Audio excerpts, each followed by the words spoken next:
Good evening. The countdown is ended and we're ready to get this meeting started. This is the work session for Tuesday, January the 11th, 2022.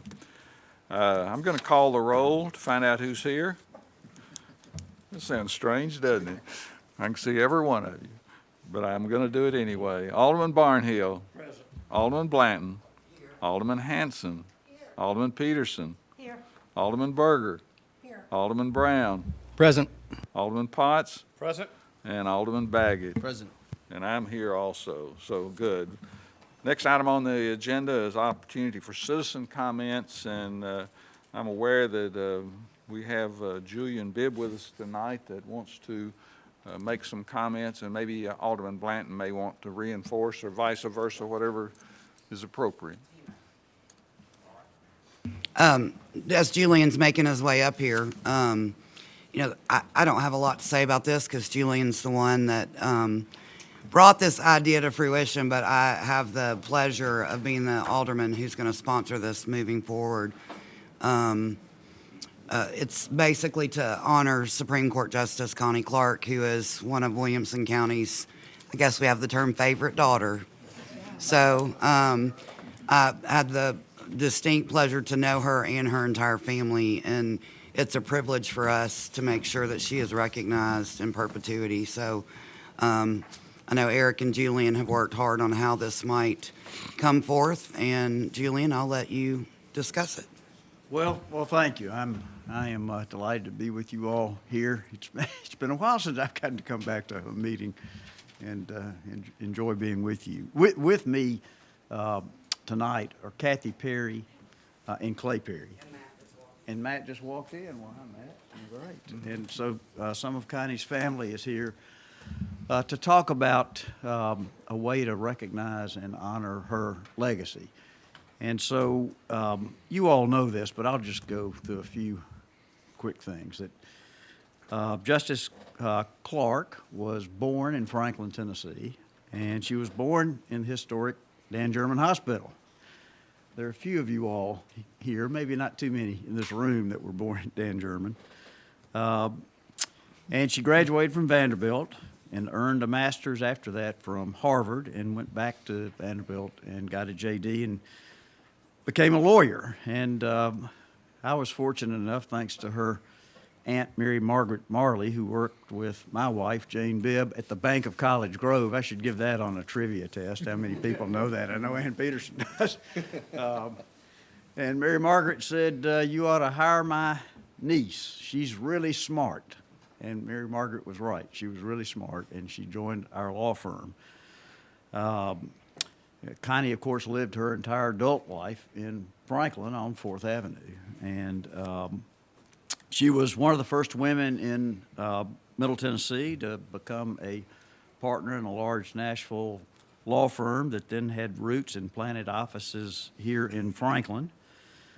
She was city attorney. Jim Martin was a city attorney when she was initially hired, and then Connie became city attorney after Jim, and actually did the work as the City Hall moved from over at the funeral home, as I'll call it, over on 604 West Main Street into this building.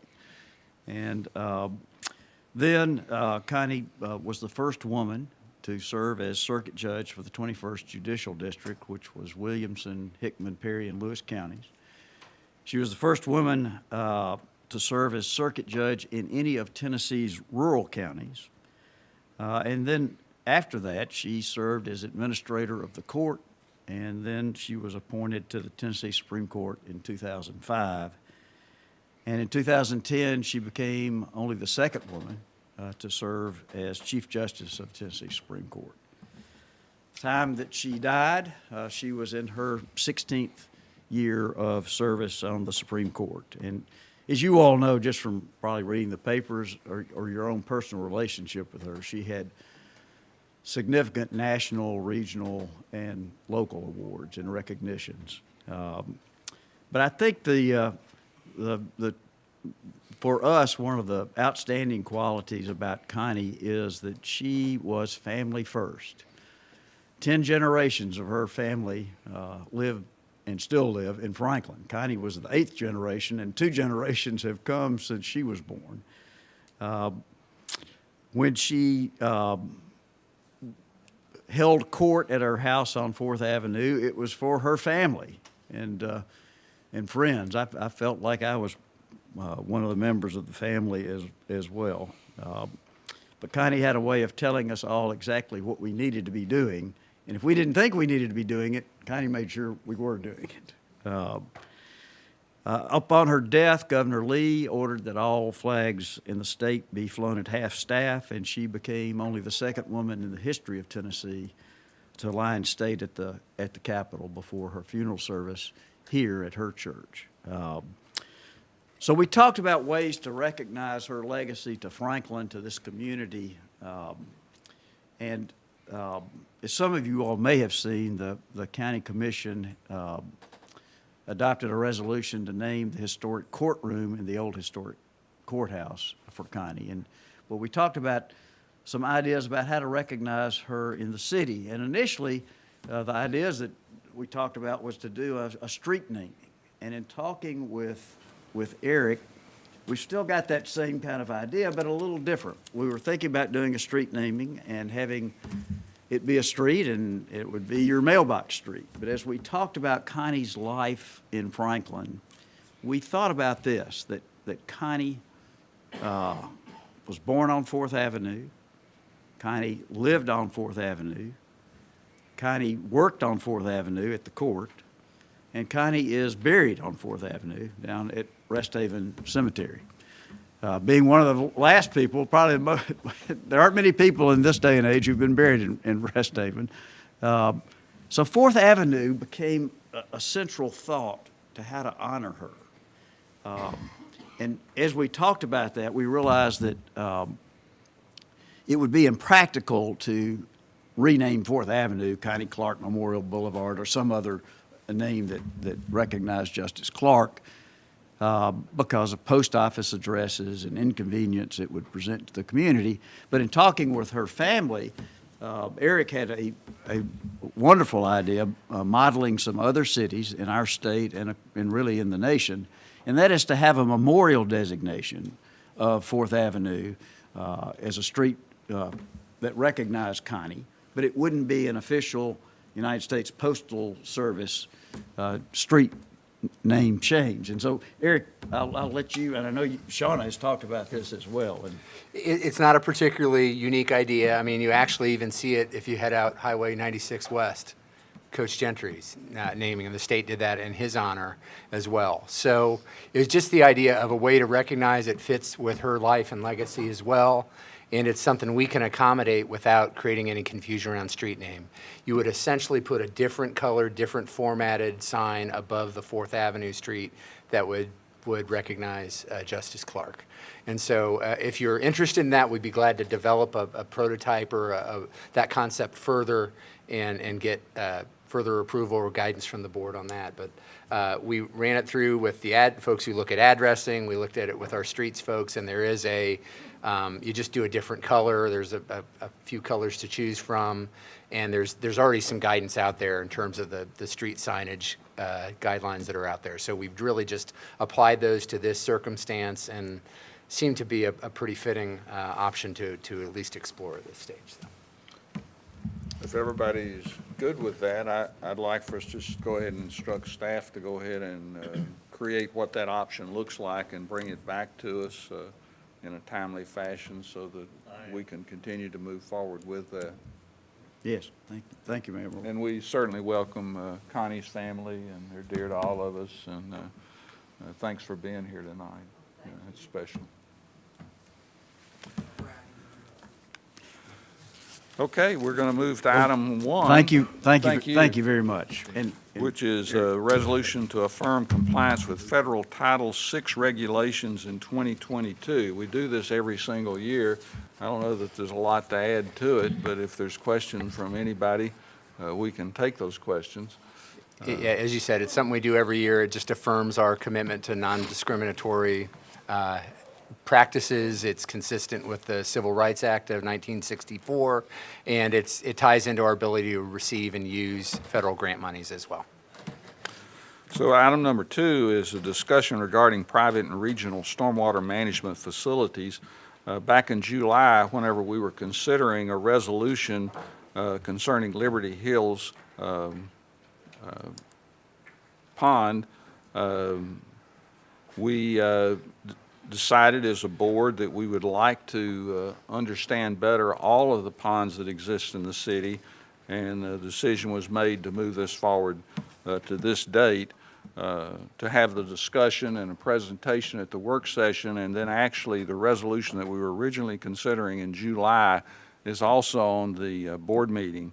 Now, there's been a number of, and I'd like for us to strictly focus our discussion on the 6 ponds and not get into Liberty Hills Pond tonight, just so that we can establish some type of policy in our mind how we're going to address all these ponds. I do know that we have a speaker that I'm going to allow to make some comments about Liberty Hills, and I anticipate that he will be back in 2 weeks if we defer this item to maybe give a little more detailed explanation about how the folks in Liberty Hills feel.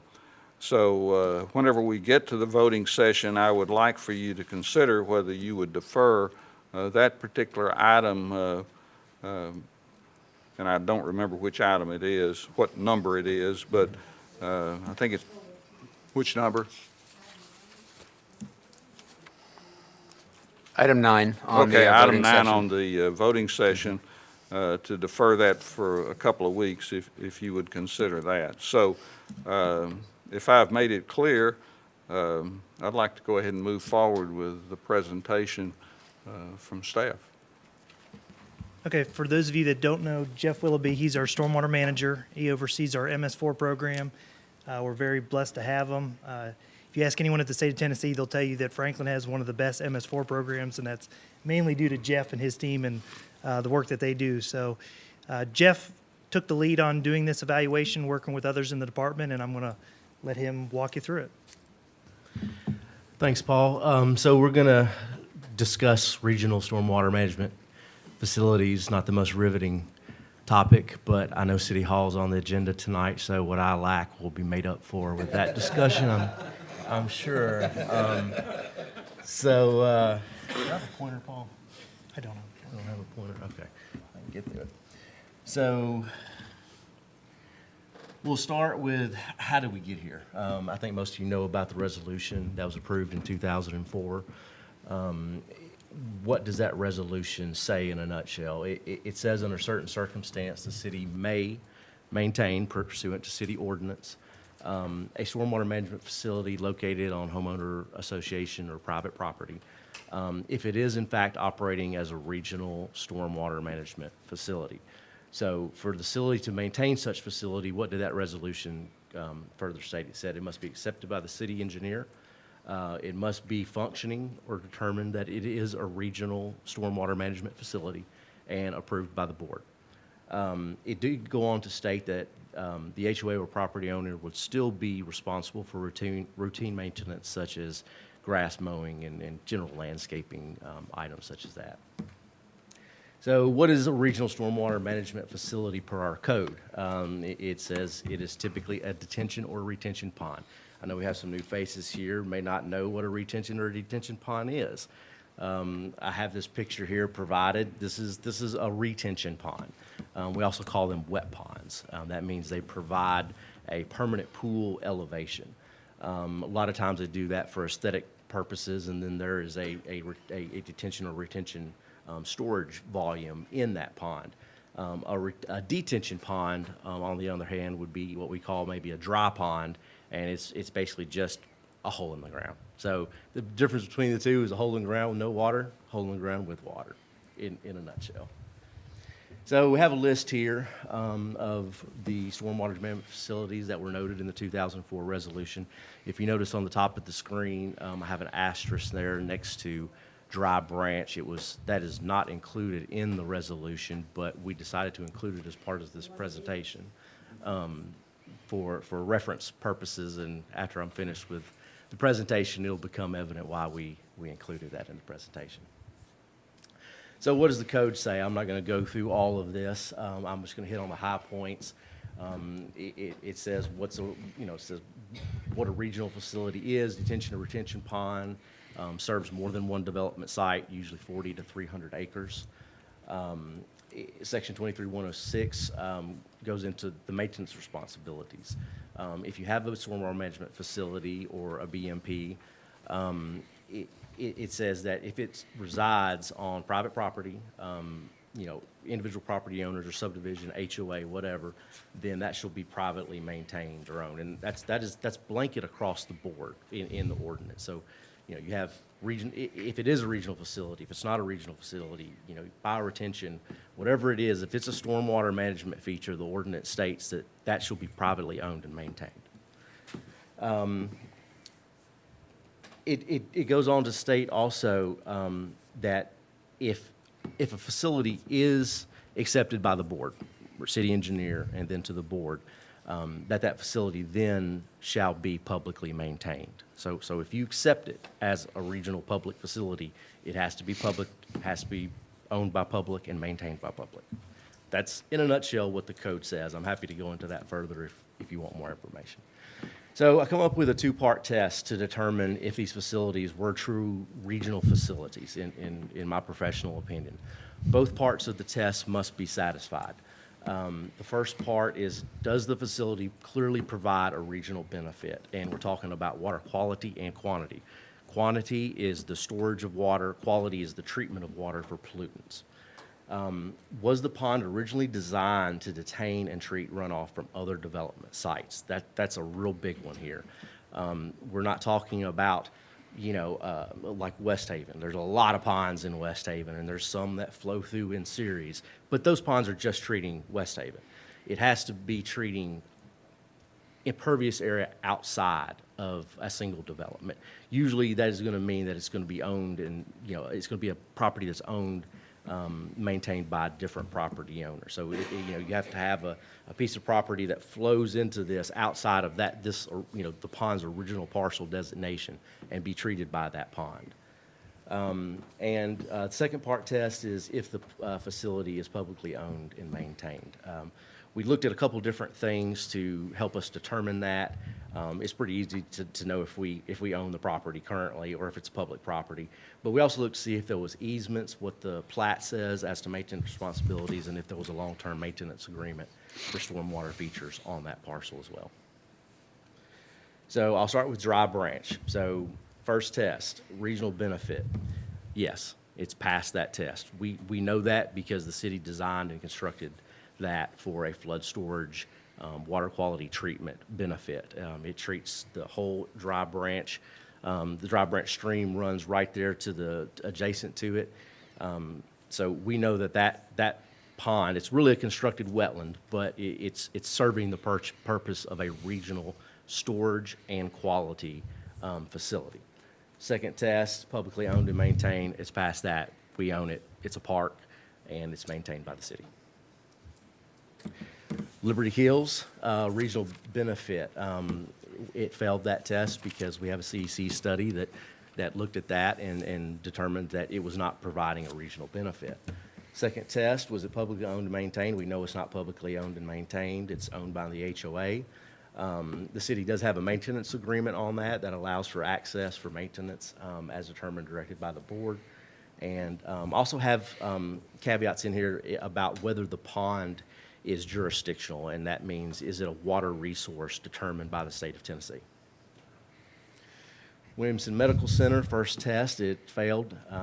It provides no regional water quality or quantity benefit based on site plan review. We've seen that site plan for additions on the hospital and things come in many times, so we know that is not a regional facility. Publicly owned and maintained, it's owned by Williamson Medical Center. Both the plat and long-term maintenance agreement state the responsibility of maintenance is on Williamson Medical Center. Quail Hollow failed the first test based on the best information to city staff. It's highly unlikely that the facility was designed to provide regional water quality or quantity benefits. Second test, publicly owned and maintained. We know it's not publicly owned and maintained. The plat and long-term maintenance agreement both state that it is the responsibility of the Quail Hollow development to maintain that. Jackson Lake, again, failed. I'm sorry. Failed.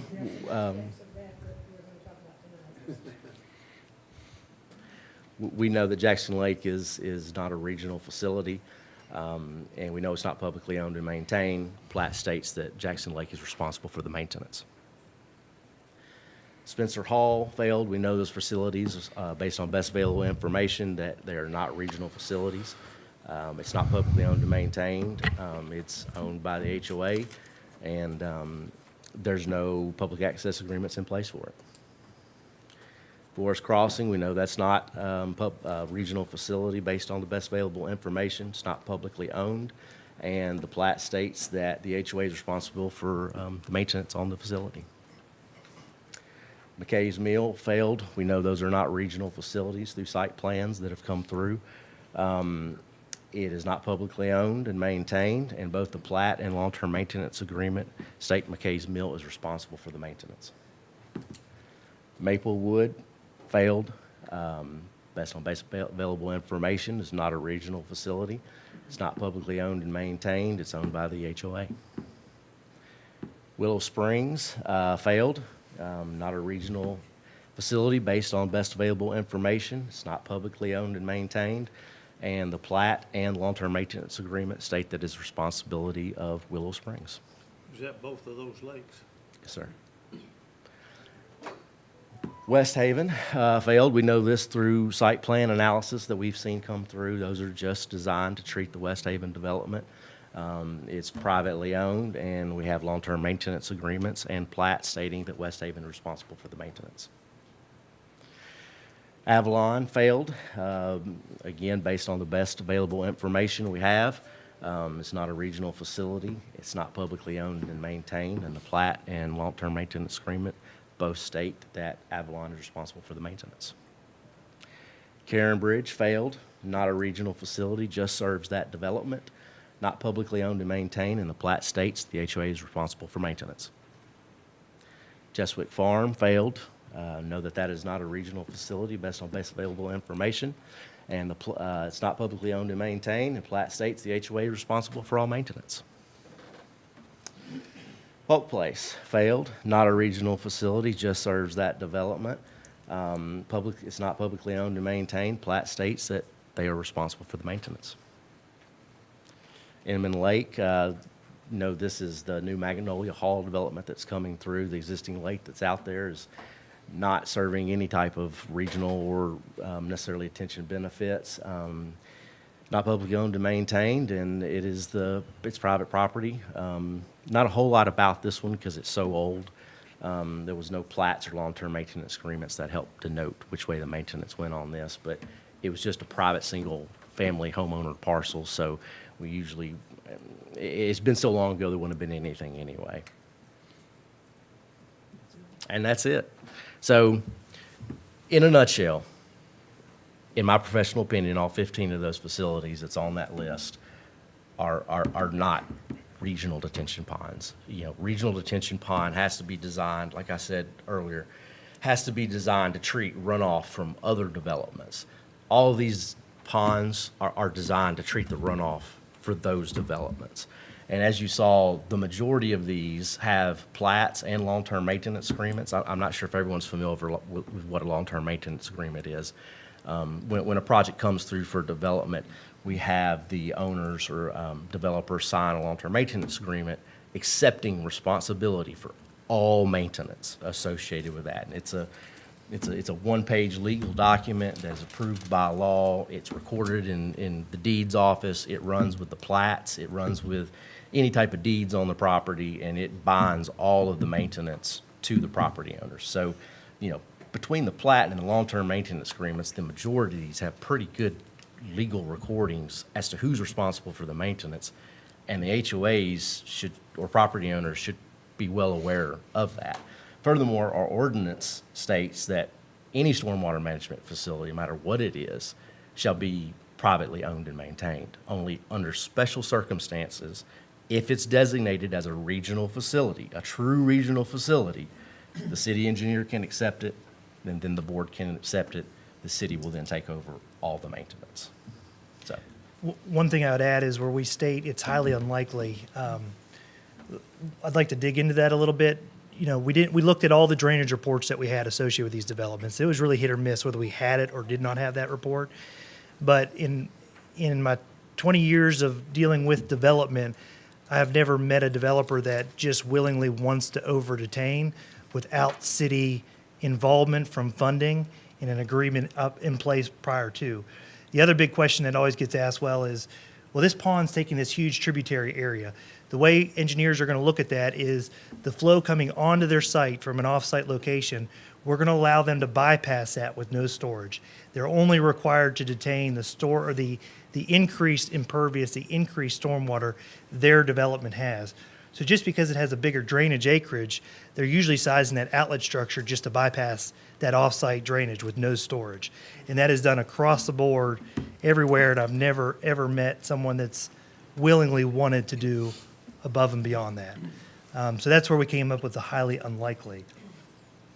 And the reality of it is, if you wanted to study every one of these, it would cost $40,000, $50,000, $60,000 a pop to try to study that and evaluate it, and we don't see any benefit in going through that exercise. So we'll turn it over for discussion and questions. Vice Mayor? So riddle me this. Why, and I may be off, I'm not trying to not compare apples to apples, but so let's look at Cheswick Farms, and it's more of a bank restoration project, if I'm not mistaken, but how are we assisting in that? And I know it's not retention, but it's still listed on here. If you think directly across from Liberty Hills, you've got that horrible mess that's on our capital list. Then you think about Jackson Lake and our assisting in the dredging of that. And then also, too, when you talk about Magnolia Hall, which, because it is personal property, like private property, I don't really know that to me, it needs to be on this list. But what I will say is back in the 70s, it was kind of like status quo, no big deal. But once, as you moved west and all those other subdivisions started being built, like Spencer Creek and Claremont, that pond changed because of, as I was told, I'm not an engineer nor a scientist, because of the development that was down the street. So I respect and totally understand what you're saying, but there are times where we have intervened, or it would seem like we have, and I think the good news is that out of all of these, there's very few that have had any problems that we've had to really be addressed, but then there have been as well. So when do we decide, and I'm sure it's up to us to decide, when do we decide when we're able to intervene because of cost prohibitive for the homeowners, or, I got in on the tail end of Jackson Lake, but there have been times where we've stepped in to help, and I think when you're dealing with a subdivision that has a lot of rooftops and putting that price tag on them per homeowner, it's so cost prohibitive. If you look at, and I'm not trying to pick on looking at the list because Liberty Hills in specific, but Victoria Court off Jordan Road, there's a creek that runs back there that somehow contributes to that. So I guess my question is, I totally understand the fail situation. They all failed. But we've intervened in certain situations, and why did that happen, and why won't or will it happen down the road? Do we have this is when we can help you? Well, I think that's part of why we're having this conversation. good. And I will tell you from my opinion, personal experience and opinion on this, had I to have it do all over again, I would not have done Jackson Lake. Sure. Honestly, it did not meet a cost benefit test at the end of the day. Obviously, when we did it, we had a different perspective.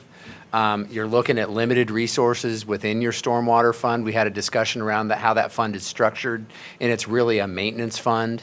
And these projects potentially go well beyond that scope, honestly, in terms of other responsibilities that we have with that fund. So I think that's part of why we're having this discussion, because it's kind of like pulling the thread on these issues. Unless we have a broader policy discussion and guidance from you, it's hard for us to differentiate these projects and also guide the best use of those stormwater funds and our efforts. So Paul or Jeff may have a better technical explanation, but that's, I think, a big part. Your question is why we're having the discussion we're having. And I think, I don't want to go so far as to say it can be a public health situation, but if you look at the condition of Liberty Hills in particular, and even Magnolia Hall, which is really not our responsibility, the algae and it becomes, stinky and an eyesore and all the other negatives that go along. I'm not saying that I would support footing the bill entirely, but, having, I don't know, assessments and how, I know that's kind of bitten us in the bottom too, but at what point do we need to assist for, I don't know, to create change and really rescue people that are needing help? And we look at the same situation, Bev, with your subdivision over in Cool Springs with the embankments that are failing, and it's hard because once you help one, then it creates the precedence that the next person expects you to follow suit. So I don't know. Alderman Barnhill. I think you're still Go responding. ahead. Yeah, to answer your question about Cheswick Farms, following the 2010 floods, there was a push by David Parker, former city engineer, to do some of these stream restoration projects. And so Cheswick Farms was jurisdictional, and really what we did is go in there and plant trees, and we did that along with a few other stream restoration projects. We've since not been doing those stream restoration projects, but there were 2 or 3 like that we did right after the flooding situation. And they were mostly geared towards HOAs with common open space, to where we didn't have to go acquire 40 easements to do a stream project, and they may not even want us there. So we really geared them towards, Buckingham. It was all in common open space. They wanted us to come do it. It was all bank restoration and trees, not necessarily pond maintenance. And I think this regional benefit question is really what comes back to me to say what should drive how we spend a broader base of taxpayer dollars and stormwater ratepayer dollars. If it has a benefit beyond that neighborhood, then I think that's something we ought to talk about. I think that's why the test was sort of guided by that.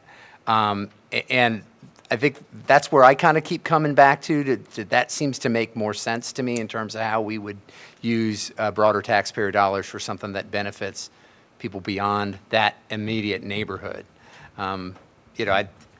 You can go that route with lots of things, but we try to look at that. I think that's the most consistent format or framework to think about, but it's a tougher issue. I get it. I can. I think that's a good idea, because I've got Alderman Barnhill I recognize, and I saw Alderman Berger with her hand too.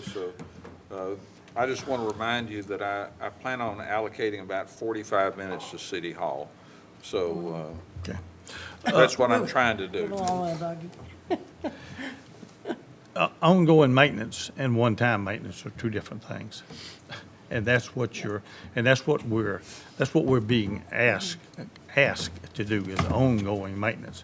Jackson Lake was one-time maintenance, and there were several factors. If I remember correctly, it was runoff from the Gateway Village at the time, and they were having issues there, so we're having some issues from that particular project going down. Is that somewhat correct? Do you remember, Paul? I don't recall for sure. Do you remember, Paul? I would answer it this way: any inline pond such as that is always going to be filling with sediment and Exactly. have So those when- problems. When we looked at, we also had, I guess, easy access to that pond with the church there cooperating and where we could do the drainage and that. But I would say this, totally agree with Eric. Well, if that had to come up again, it would not pass 8-0. Because I would do it. I'm hoping my dredging career is over, So does- although it was a fun so- project. So does a lot of other people. Go ahead, Alderman Berger. I'm going to hold some of my comments for 2 weeks from now, because I think this is going to be a huge discussion. because really, there's only a few points I want to make real quick. We do, of all these ponds, Liberty Hills is the only one we have a resolution with. And I went back into, I'm like you, Ann, sometimes I save some of the right stuff, so I found all this in my old files from 2005. And it clearly states that we have a resolution with them. We had an agreement with an easement, and I'll go through this a little bit more in 2 weeks. But things that jump out, it said it may need maintenance. We all know that some of these ponds may need maintenance. But I think when it says in here that it was created,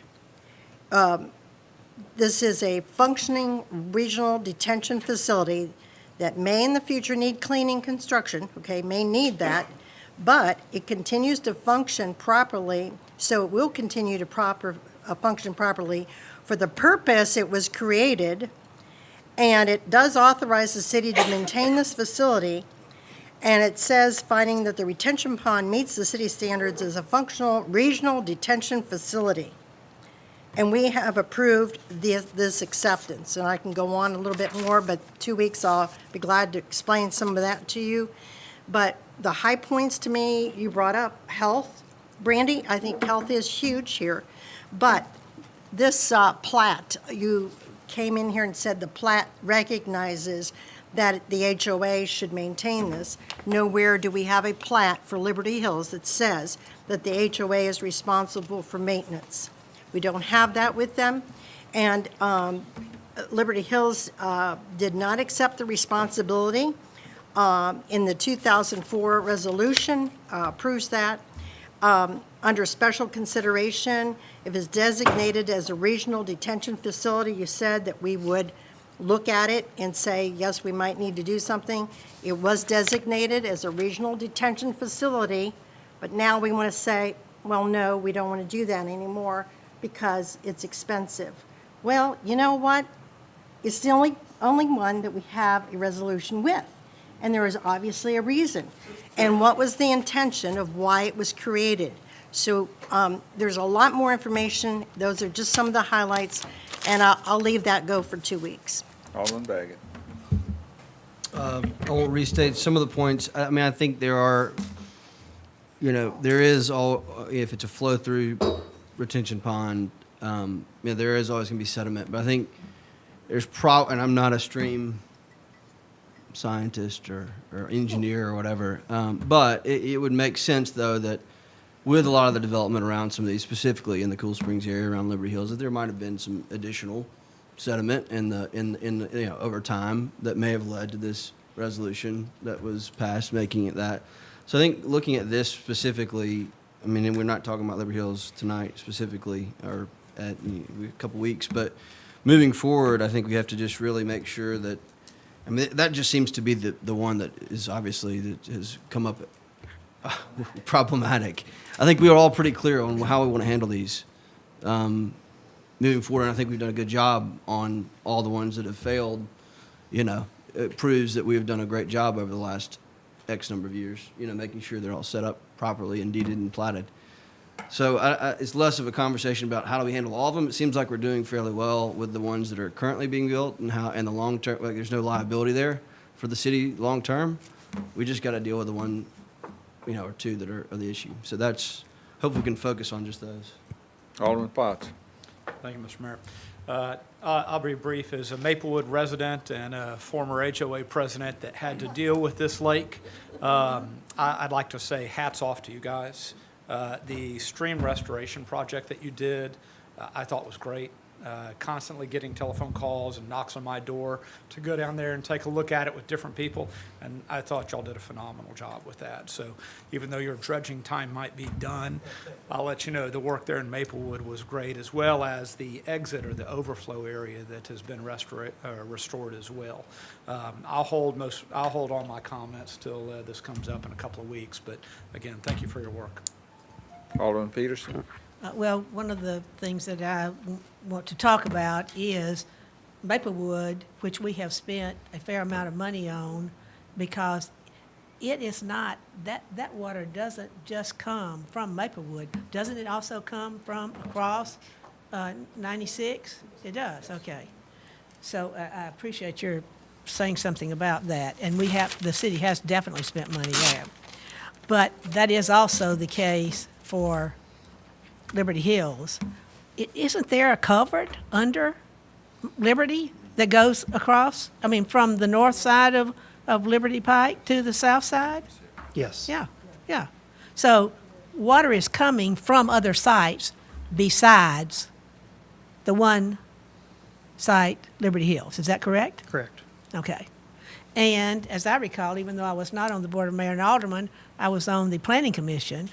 And whenever I was reading through this, they were saying that they were going to, and didn't the city spend some money designing the pond in Liberty Hills?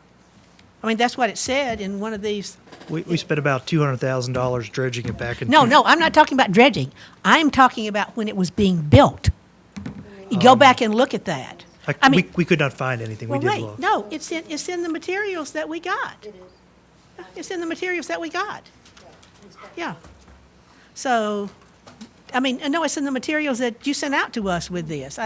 Mine's gone out right now, so I can't go back and look where it was. But yet, whenever you've got those things, and I don't know whether it's in the Liberty Hills part or whether it's in this part, but, okay, but if you go on and bring the things up, doesn't it say where they have spent money? They spent money on the design of it. City did? Yes, the city did. That's what it said. Uh-huh. My only knowledge is we spent money dredging. No, and- no. Well, I'll go back and find that before Okay. it comes up. But because there was a problem, once something was built on Liberty Hills, that all that water that was coming from, I want to say Avalon, but that's probably not right. But whatever those are, right across the street from it, that there is a culvert or something under the road that puts the water down in. And also, if you look at the contour, I want to see what they call the drainage area for this, because if you look at the contours, it's dropping down. All the contours are dropping down, meaning that the runoff water is coming down and going, toward Liberty Pike, and also then through that culvert into Liberty Hills. Yeah. One thing I would just clarify is we typically will always maintain the storm infrastructure, but not necessarily the pond. So if there's a culvert going under the roadway, that's going to fall under our maintenance, and we're going Sure. to do that. If there's a ditch system, we're constantly cleaning out existing ditches. We do get a lot of calls on stream. Well, the stream bank's eroding, and I have to tell people all the time, True. we can't maintain every stream bank in Franklin. Sure. If it gets bad enough, we can always bring it forward for y'all to make a policy decision whether you want to get involved or not, but we don't maintain stream banks. But ditches and culverts, we absolutely do maintain those. No, but I'm saying that this pushed the water across Liberty over into the Liberty Hills side. I'll say it that. And definitely, no question about it. And it was and it wasn't whenever all that was just, vacant land. But once it started getting all the development in it, that did that. Okay. And as I say, we'll talk more about that. But go back and read what you sent out with us on this. It definitely says that. Alderman Brown. But no, could I say? Oh, sure, go I have ahead, one Alderman more thing. Peterson. And I don't want this answered today, but what I want to know is, what are we spending the money from the stormwater fees on? Because everybody pays stormwater fees. Every resident does, and I think even in the multifamily, they pay if they have a separate water bill or something, they pay money on that. So, and I also did not have a chance to go back and look and see what money we have been spending out of stormwater, except that I do remember there was one, on Battle Avenue, doing something like that. But I'm just saying, and I knew about the Maplewood, again, which is getting a lot of water from across I from just across the add a street. quick addendum there is that you remember we had a work session where we were talking about the stormwater fees, and I'm sure we're going to see something of that again. And also, I think we outlined a lot of those things back then. So But thanks for I'm asking glad to them bring not that to back. answer the question, That's but we'll right. bring that Exactly. back. But a lot So, of the but money, I'm looking at my clock, and Yeah, I I'm know. getting nervous. Sorry. Okay. A lot of that money in stormwater fees, though, is just paying for people.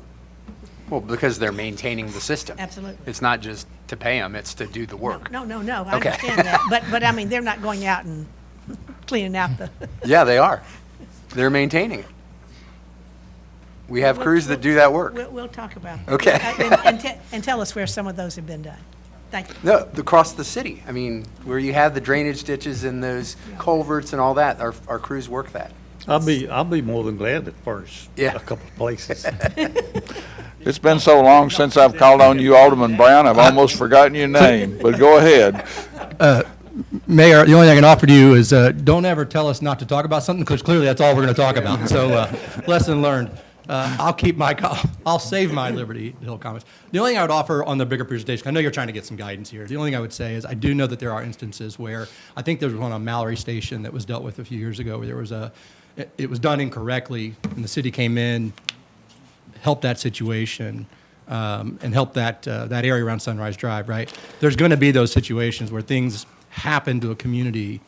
Maybe it fails the test of being a regional source, but the reality is those communities aren't looking for a catastrophic event or a flood that happens that hurts something. I would just offer that in our, whatever we put together here, if they're failing tests, that may be the case, but at the same time, a good service to our community is if something happens or something was done incorrectly, we need to come in and help that community regardless of how far that reaches. I think it is our responsibility, at least help in some way that situation. That would be my And I agree. I would tell you that any HOA that submits a request to city staff, it's coming to the board. We don't make those policy decisions. That's on you. We bring those forward so that you can consider them as they happen. Okay. Good. Alderman Hanson. This is for you to bring info next time. What criteria has changed from 2004 to 2021-22 that helped you identify something as a regional detention pond then, but now it is not? I would love to see the criteria you used at the time some of these decisions were made, please. And none of us were here in 2004. We found absolutely no documentation that there was an engineering study backing it, and that's why we think the resolution stated may be considered regional, but we found nothing. And if we had found something that showed it was regional, this would look very different, this presentation, but we were unable to find anything. Okay, I'm going to ask Mark Smith to come up. And Mark, I'm going to squeeze you just a little bit to talk a little faster, because now you understand why I said what I said. I have my timer ready. Oh, He's on. it's on, yeah. He's good. I have my timer. I'm going to go ahead and start it to be respectful of the City Hall. Mr. Mayor, Board of Aldermen, I'm Mark Smith. I'm the HOA president for Liberty Hills subdivision. I speak on behalf of Liberty Hills HOA and its residents to help everyone understand the complete issues surrounding the resolution and the easement. Due to time, I've not been given the permission to give my full presentation for the board today, and I'm respecting that, but in 2 weeks, I'll be back presenting some slides to help the board understand that this pond is regionally impacted, and ultimately, the HOA does not have the authority to collect funds from the region to fix it. The City of Franklin does. Previous HOA board members have worked with the city to bring awareness of the current issues in the pond. With the agreement in place with the city in 2005, we've asked for help and maintenance for the last 2 years. We've been met with pushback coming from the view that the pond is not the city's problem, and that any maintenance outside of an emergency is solely the financial responsibility of the HOA. We're also told there aren't any funds designated to even address the problem. We have gone through the process of engaging with the city with numerous requests that have been left unanswered. We asked for Alderman Berger's help in 2021, by which we received attention for this issue. So we have met the limits of this process. It is now a problem that people must resolve and not processes. So the resolution being proposed this evening was delayed from July of last year, as requested by Alderman Berger. So engineering could look at the Liberty Hills Pond in the context of other ponds in the city. It's very clear from the proposed resolution that the city would like to walk away from the pond unless there is an emergency circumstance. The new wording even states that if the city desires to do any maintenance, it will look to remove the pond. We must understand the implications of this. In 2018, CEC looked to improve downstream flooding on Ralston Creek and found no good solution if they made changes to the pond or its outlet. Does this mean that if we remove the pond, there is no negative impact to the homes downstream? CEC also found the pond wouldn't be able to absorb a 100-year flood event. Does that mean that it offers zero floodwater absorption during heavy rain events? The HOA is not collecting any stormwater fees from the water bills of every home, apartment, and business that is draining into our pond. The city of Franklin is. If you look at the 2022 city budget, unless I'm horribly mistaken, about 80% of the collected stormwater fees goes towards the salaries of the employees relative to those departments. But they don't say this is not a clear-cut situation. They've only said the pond serves no purpose to the city. In 2005, a room full of aldermen and city staff sat in a room like this and passed the resolution you are considering dissolving right now. They saw it was not a clear-cut situation. They determined the pond was regionally impacted by the new construction silt runoff. They determined that the pond had regional benefit, serving as a stormwater retention facility for surrounding areas, not just Liberty Hills subdivision. As a result, the pond was dredged by Sullivan Engineering, contracted by the city in 2006. From 2005 to 2022, all of the aldermen have changed. The city staff has changed. Even stormwater management practices have changed. What's remained the same is that the resolution has been in place and that the surrounding stormwater, trash, runoff, and silt continues to fill our pond from 2006 until now. We have gone through the process of working with the city. What we need now is a room full of people, just like in 2005, that will help all parties transition the pond to a long-term solution that is reasonable for everyone. The transition should not be abrupt, especially at a time when the pond needs major maintenance. Walking away isn't right and it isn't fair. In 2 weeks, I'll be proposing that the HOA partner with the city to contract CEC to study the entirety of the pond, examine its impact, look at the cost of dredging, or possibly removing the pond and installing a stream using state offset stream restoration credits. We need to find the smart and right solution. It'll take time and joint effort. Voting on this resolution abruptly removes the pond's stormwater designation and is not a solution.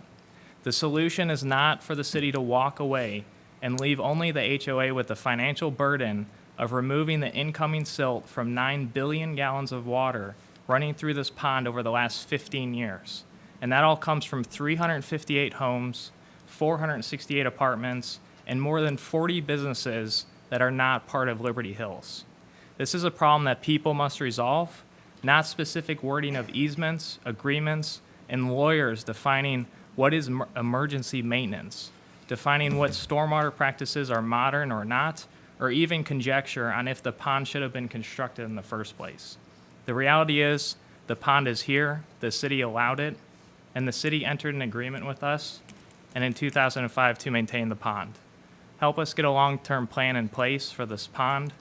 That is what Liberty Hills subdivision is asking you all to do. I'll see you in 2 weeks. Thank you. Thank you. 20 seconds. Okay, unless somebody else has something else, we're going to continue to move forward, and we're going to go to Resolution 2021-178, a resolution to quit claim a portion of Veterans Park located at 501 West Main Street to Williamson County, Tennessee. So we learned that we own the tip of Veterans Park, about 1.6 acres. It's been a park that has been maintained by the county for decades, and we'd like to just make it theirs because they've been treating it like it's theirs for a long, long time. Item 4 is contract number 2021-320, license agreement between the Tennessee Department of Transportation and City of Franklin for the purpose of defining landscape maintenance responsibilities along state routes located within the City of Franklin. And we may want to kind of group 4 and 5 together because Yeah, they're let's both do that. maintenance agreements with TDOT. Let Jerry Garrett, who's our, Jerry Hatcher, I'm sorry, too many Jerrys. Jerry Hatcher, who's our Assistant Streets Director, and Vernon talk through this with you. Take it away. Thank you, Mayor, Eric, and Alderman. As Eric mentioned, Jerry Hatcher is one of our newer employees and came to us from TDOT. So he's the assistant director of our street department. And I had started working on these two agreements. The first agreement, number 4, in the city of Franklin, we have several HOAs and city staff that take care of some of the landscaping along state routes. To do that, the state has mentioned to us that we need to have an agreement with them so we have it documented. And our team worked to create the exhibit that's attached there that shows what we take care of, and then we have the option of entering into a sub-agreement with an HOA. One example is along Lewisburg Pike that's adjacent to the Rural Plains track of Berry Farms. We'll be coming before you in the near future with another agreement with the Berry Farms HOA to take care of that section of Goose Creek Bypass. So that's an example of that master agreement. The number 5, contract number 2021-0327, is specific to certain elements of the recently constructed northwest quadrant of Mac Hatcher Parkway. Same principle, although it's just specific to that quadrant. If you have any questions, Jerry is intimately knowledgeable of these agreements and how TDOT works. So, Alderman Brown. Just a comment on this, which is, and this is no offense to TDOT, and I'm sure they care, but I don't think we're ever going to care more than, they're not going to care more than we care about our streets. And I'm just going to use this as the example. This is going to sound a little flip, and I partially apologize for saying it this way, but I'm growing increasingly irritated over construction signs and barrels laying all over the place, Hillsborough Road and Mac Hatcher. We got this brand new roadway, and we're just laying all over the place out there. It looks junky, and it's a shame, and it ought to be cleaned up. And if taking control of the right-of-ways and the maintenance in the areas around our streets where we'll care more, I can't see why we wouldn't want to do that. But as an example of general care and maintenance of our roadways and our streets and the view, what it looks like. So. And we've communicated about that very issue this week, and there are still some punch list items, so there is some justification for some of it, but we are aware of it too and on that. I get we got to redo some turn lanes, but that sign just laying over like somebody tossed it, come on, we can do better. Yeah. We can do better. I've got the vice mayor and then Alderman Berger. Just briefly, there's been opportunities where I've taken pictures and sent them to Eric and said, we can do better. And it's TDOT roadways. But what has happened is, I think it's that we think they're doing it and they don't do it, so we finally do it. And then, so I would love to get with you, Jerry, just on some key intersections that need some love and find out, if it's TDOT's or if it's our responsibility. I mean, it doesn't need to be done in this meeting, but remind me. Eric knows what I'm talking about. I've sent pictures and it's like, oh my gosh. Yeah, sure. And if I can just do a quick response to that, just very quickly. Part of both of these agreements are just to help, do a better job at clearly, defining what the responsibilities are for both parties. And so this is, the first agreement is going to be 6 locations where we're going to, really enhance the aesthetics on a lot of the streets that run through the city. TDOT will mow, say, 4 or 5 times a year. There's some places we're going to mow weekly, like on Mac Hatcher, to use an example. But in the first agreement that's listed here, item 4 on the agenda, again, there's 6 locations, and it's some of those we're already doing now, but it helps to more formalize it and make it clear, those responsibilities, and even not just listing, but having those maps and those exhibits that were mentioned previously. So just to respond to that, thank you. Go ahead, Alderman Berger. I wish they did mow 4 or 5, 6 times a year. I tell you, we're lucky we get 2 or 3 out of them at the exchanges. And the interchanges are an eyesore, and not always, but I constantly get emails and calls on trash. And the most thing I get is the high grass. And people coming into our community get off our exchanges. And that is the gateway to our city. And I will tell you, Cool Springs Boulevard doesn't look so hot most of the time. and there's always trash, but there's high grass during the summers. And then the big eyesore is 96. And Eric's helped me out a few times on that, and the streets department's been really great, but I constantly get calls. And I don't know what to tell people anymore. I'm tired of telling people, and then Eric, you put some more money in the budget that time, thank you very much. But we've got to figure out how to keep 96 looking pretty good, because it's always looking trashy. And it has weeds growing up and trash, and it's just horrible. And it's embarrassing. And we pride ourselves on being this great city. People pattern all these things after us, but at the same time, we have a major problem here. Thank you for bringing this to us. Alderman Potts. Can I Yeah. respond just briefly? Sure, go Alderman ahead. Berger, I'm to that? sorry, Jerry. And thank you for those Yeah. comments, and guess what? I wholeheartedly agree Yeah, with I what know you're you saying. do. In this agreement, so right now, the city's not doing anything to supplement TDOT's mowing at those interchanges you mentioned. I know. However, those locations you mentioned are specifically in the agreement, so it's going to give us the authority to do that with TDOT. Mm-hmm. Yeah. There may have to be some discussion with Yeah. you guys about Yeah. There's resources. budgetary impact there, Right, too. Right. we know about Just- that. Those will be, We've talked that. we'll need to talk resources on that, I'm gonna but get my we crews out wanted to there. go ahead and be proactive Mm-hmm. while we have the opportunity and include those interchanges in this agreement so that we've already got the groundwork there, and then we can find a way to get there. So thank you for bringing Mm-hmm. Yeah. that, Yep. bringing that up. All right, Thank you. thanks. Thank you, Mr. Mayor. I'll be very brief. Would you please reach out to me?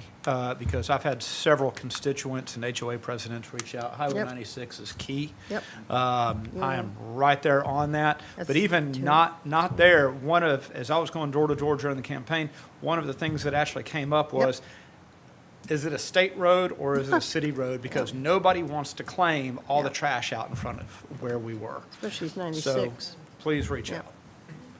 And that's Ward 1 Absolutely. and 3, so we get calls. And 4. And 4. Well, you're not at the interchange. Yeah. Ready to move on?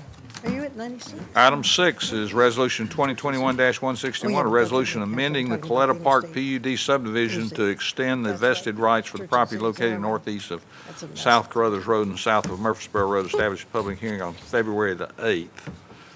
And item 7 is similar as well. These are both vesting rights extensions, so I think Vernon's going to talk about both I together. will, and please bear with me. I'm going to be very quick with the vesting legislation. Some of you may have not heard about it. But the vesting rights were established back in 2015. They went into, by the legislature in 2014, went into effect January 1, 2015. And the vested rights secure municipal-level development regulations for a period of time for a development, from the time the development was approved or entitled, as we often say. And the reason that that was brought forward primarily by the Home Building Association was because some jurisdictions, not Franklin, would change their development regulations midstream in a development.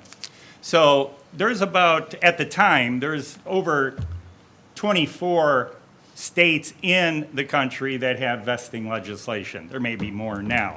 Also, what's an advantage to vesting for a place like Franklin that's growing, that it also holds developers accountable to move forward in a timely manner. Because as we do, we ask developers sometimes to construct infrastructure, and it leads to the next development, et cetera, and you'll hear some of that in my presentation here. Without going into too much detail, the first milestone is the entitlement, typically for us, the approval of the development plan. The state legislation says that within 3 years, a developer must obtain approval of a site plan, a grading permit, and start grading on the site. Within 5 years from the approval of the development plan, they must obtain a building permit and start construction, and then they must complete the construction based on the magnitude of the development. In the case of Coletta Park is 199 acres. It's located east of I-65, just a little bit south of Murfreesboro Road. And they are looking for an extension of 1 year of their vested rights so they can meet the vertical construction milestone. They had done some work out on that site shortly after they received approval, but that is going to be expiring here later this year, and they're asking for another year to get on that site and start constructing homes. One of the reasons we wouldn't approve an extension is that if our development regulations have changed or would materially impact a development. That is not the case with Coletta Park, and our staff recommendation is to grant the extension as requested. Also with Coletta Park, that's an example of a development that does have some required roadway improvements to make that would help some of the other developments to the south move forward as well. In the case of the Refuge Center is located on Long Lane, and it's a 1,500 or 15,000 square foot building. And they're asking for an extension of 2 years on their vested rights for the first milestone, which is to obtain approval of a site plan and start grading. As with Coletta Park, there are no changes to any of our development regulations that would materially impact this development, and we'd recommend you to extend, provide this extension for 2 additional years. Go ahead, Vice Mayor. I just think that we all have lived through the COVID world, and grace is in order here for people who could not do what we normally wanted to get done. So I'll be supporting both of these. And always happy to talk about vesting as we go forward and time allows. Thank you. Item 8 and 9 we'll take together, which is ordinance 2021-45 and 2021-152, and has to do with rezoning .78 acres from office residential district to plan PD 1.28 per 6,500 district for the property located north of West Main Street and west of Downs Boulevard, located at 1624 West Main Street, and the others development plan. Joey? Thank you. This is for a one-story commercial building, 6,500 square foot building footprint. The property is in the neighborhood mixed-use design concept in Envision Franklin, so it does support the commercial building. You'll also notice entitlements for residential density, and there's no residential structures being proposed at this time. It's mainly if at any point in the future the owner of the property wants to either repurpose the building into a house or tear it down and build a single-family house, and they can do that in the future. Anything other than a single family would have to come back before the Board of Mayor and Aldermen. There are 2 modification of standards requests. One is for encroachment into the transition zone 1 area, and that's between commercial and existing residential. Staff does support based on the limiting aspects of the property, as well as the applicant's ability to maintain the required screening for the buffer. The second MOS is for not requiring sidewalks along West Main Street. The Franklin zoning ordinance does require new sidewalks, both internal and external, along all public right-of-way for the development. Staff recommends denial of this MOS request. Should the Board, Mayor, and Aldermen approve it, we do recommend that there should be sidewalk fees in lieu be paid by the developer, $19 per square foot for future sidewalk gap projects. The Planning Commission did recommend approval of this MOS, and staff, on behalf of Planning and Engineering and the DRT, we really just want to reiterate that while there is an MOS to not require sidewalks, the fees in lieu for sidewalk gap projects should not be negotiable. We really want to encourage the funding for that the sidewalk gap fund for future holes to be filled in the sidewalk network. So with that, staff and Planning Commission recommend approval with conditions of this project. Alderman Baggett, I saw you, and then Alderman Barnhill after that. So both Planning Commission approved both modification standards? They recommended approval of both. Both, okay. And then we recommended approval of MOS 1, but not MOS 2. Okay.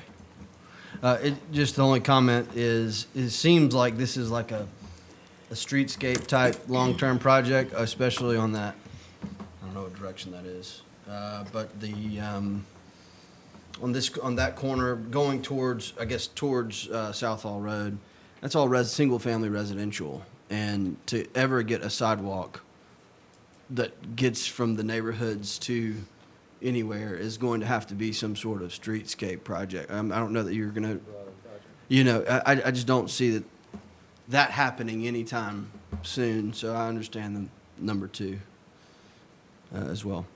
So, thanks. Go ahead, Alderman Barnhill. Well, the sidewalk on Downs would connect. Yeah, it would. Yeah, there is a sidewalk on Downs. Yes, they are proposing. Going past, let's see, at least equal to the soccer fields down to, within a block or two of there.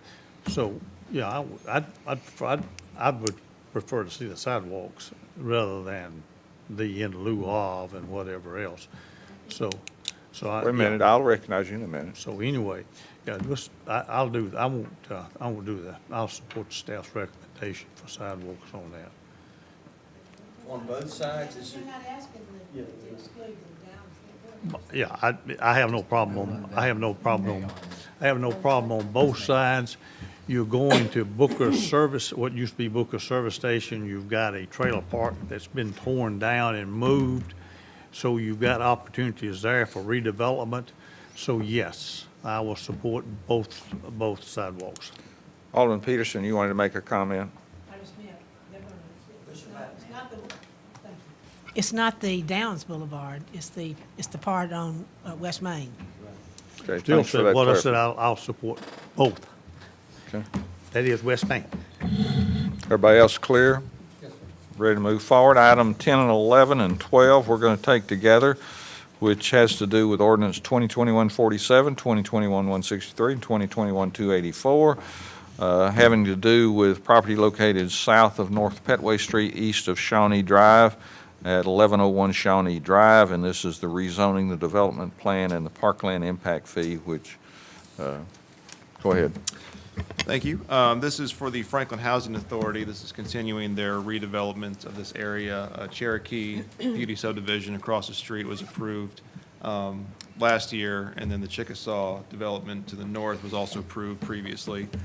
So this is to construct 26 dwelling units within 6 new residential buildings as part of the Cherokee Place PUD subdivision. The plan calls for the removal of all the existing buildings and new buildings to be constructed. Envision Franklin places this in the mixed residential design concept, which is supportive of the project.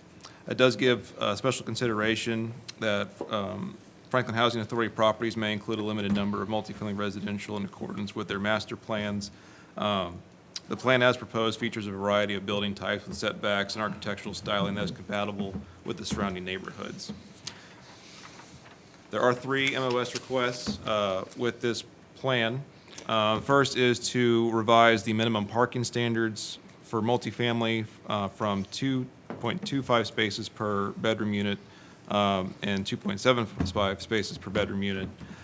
This is similar to what they requested with the Cherokee, whatever the previous one was, whichever native tribe. It's the same thing they're requesting for this one, which was supported and approved with the last one. MOS number 2 is to reduce the foundation height from 18 inches down to just grade level to accommodate more ADA accessible ramps, or to prevent them from having just make everything ADA accessible. Same request was approved by the Cherokee PUD across the street. MOS number 3 is to request an encroachment of 550 square feet of a building footprint into the transition zone 2. Again, this is for the transition from multifamily commercial to existing single-family residential. And it is supported by staff due to the long, narrow shape of the lot. And what they are proposing actually provides more of a buffer than what is existing today. So it's recommended approval by staff. So with all of that, staff recommends approval, as does Planning Commission unanimously for all 3 MOSs and for the plan itself. Happy to answer any questions. And the parkland impact fee is a payment of fee only. Payment of fee only, but expect them to make a separate request for the city to offset that fee because it's an affordable housing unit. We provided for that mechanism If you approve it, then we budget for it in subsequent years. Alderman Brown. We don't have budgeting funds now.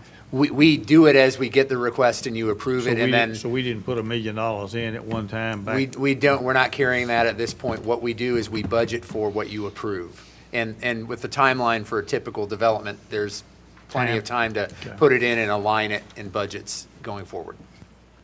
Alderman Brown. The only question I have is the statement that's made in here of similar to types around, those building types right there are not anything similar to what sits behind there, first and foremost. And secondly, it's not only in sort of the height and all of that,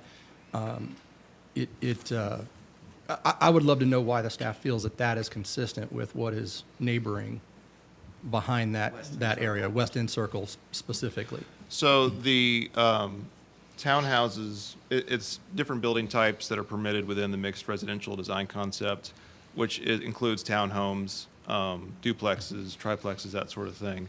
So they are all permitted within this design concept and supported to be added to this area. Now, in terms of scale and architecture, it's a kind of a variety of styling just in the various decades of the other neighborhoods that have been built. There's also a fairly large grade change between where this is and the West End Circle. So the additional height could be more compatible, but the residential is more just kind of an improvement of what's already there. But we always also talk about the transitional. I get what's across the street, Cherokee and all that, but I know what's sitting behind there and to the other sides of it. And that transition is pretty abrupt coming across that way. Again, we'll talk about this when it comes. I'm looking forward to the public hearing, but it does feel like that stretch is very indifferent to what's sitting behind it. Vice Mayor, and then I've got Alderman Peterson. Real quickly, first of all, I applaud the Franklin Housing Authority for what they've been doing in our community.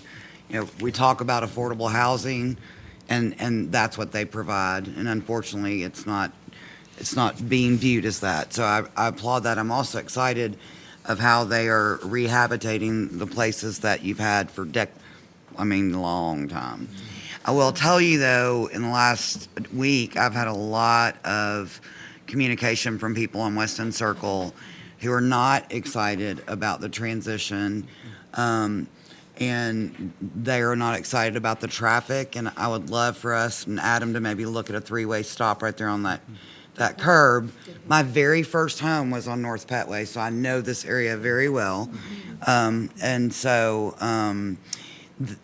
The public hearing is going to be a little bit interesting. I don't know what type of neighborhood meetings have already happened, because I'm getting the feeling that either they weren't well attended, or I know we do our due diligence with notifications, but I know that from a design standard, we are putting the parking in the back instead of the front. And I'm just wondering that there was even some suggestions that they had some suggestions that might quickly alter the existing plan to make everybody happy. I don't know what those are, so be forewarned those coming. But I think all that to say, kudos to Franklin Housing Authority for all you're doing, but this piece is different because it doesn't back up to the park. It doesn't face, like you're saying, other existing Franklin Housing Authority products. So we need to be really careful and diligent about how there's been a humongous amount of infill development on West End Circle. And you'd be amazed at the neighbors of one that built in the 50s and on the corner. So we need to tread carefully on this. Go ahead, Alderman Peterson. Oh, I just wanted to echo what you said. There is a big drop-off there, and so the ones that are up close to, I guess, West End Circle, or where Petway comes in there, they're much higher than the other. And some of them are like at least a story and a half. And these others are all maximum 2-story, correct? Yes. Mm-hmm. Although I am kind of concerned about the parking in the back, but anyway. But you're right about. And parking in the back is required for all multifamily and the new attached residential building types. Yeah. So anything different would not be supported by staff. This is on the agenda of the voting session, right? I think it is, the first reading. Just for first. Yeah, first reading, when it's unanimous at Planning Commission. Yeah. So we can move on. Item 13, resolution approving a revised development plan for the Gateway Village PUD subdivision for the property located south of Linwood Way and west of Franklin Road at 120 Davenport Boulevard. Seemed like we've seen this 100 times. Does anybody got any questions about that? It's just, item 14 is resolution approving the continuation of COVID pay for city employees from January 1st, 2022 to February 28th, 2022. We want to just extend it 2 more months. We hope that's the last time we have to do it. Item 15 is Resolution 2021-186, a resolution to reject all bids for the improvements of event facility at Eastern Flank Battlefield Park. Yeah, we had some deficiencies in what the 2 bidders provided, and it's a recommendation of staff, both purchasing office and parks, to go ahead and send it back out and see if we can get better bids and more compliant bids. Item 16 is presentation on cost estimates and options for the new City Hall master plan. We All got right. close to time. Well, that's good. No, we're good. I think Vernon's going to come forward and help us with this. Unfortunately, COVID struck for one of our presenters, Joe Marlowe, who works on our engineering team, has worked as part of our staff team that has worked on this project, and Joe is going to be your lead presenter, but unfortunately, Joe can't be with us tonight. I think Vernon's going to pick that up and walk through this. What we'd like to do tonight is give you a sense of cost estimates related to the master plan that you've been presented, but then also a couple options that we've developed looking at our financial model and our capacity for the capital investment program. So it's a bit of a reality check about what we have capacity to do, but also how we meet long-term the needs of City Hall and of the community. And so it gives you that framework, and we'll make a recommendation at the end of this. I'll come back and make a statement about that. And also, we are looking at the broader context of capital projects as well. So on the 25th, we're going to bring back to you an update related to the financial model. We presented that in October. Those numbers haven't really changed, but what we're going to pair that with is sort of an assessment that shows you where we are in the different stages of projects, from design to bidding to construction. When you look at the 30 approved projects, where are we in the various stages, to give you a sense both in terms of what financial commitments have been made and where you may have some flexibility there as well, just to gauge that. So we know this fits into a larger capital project plan, but we want to give you as much information as we can tonight to put some financial reality check onto the planning work that we've been doing and talk about where we go with next steps. So I'll turn it over to Vernon and Michael, and we'll talk a little more through this. Thank you, Eric. And before Michael and I dive into the presentation, I want to share just a few things with you as you watch our presentation and listen to it. It'll take about 20 minutes or so. And the first thing is that this is about an update on the cost estimate and the options that we're going to be sharing with you of how we move the City Hall project forward. Those costs are significant. So let's just make sure we understand that as we get into this presentation. I want to remind you, and you've all heard this previously, that when we commenced work on this, that the board was very specific with its direction, that we would do this in particular phases. We'd hit milestones. The first phase was completing this preliminary master plan, which we have done, and we're going to hopefully seek your approval on that preliminary master plan in the weeks ahead, and for permission just to move forward with the schematic design phase.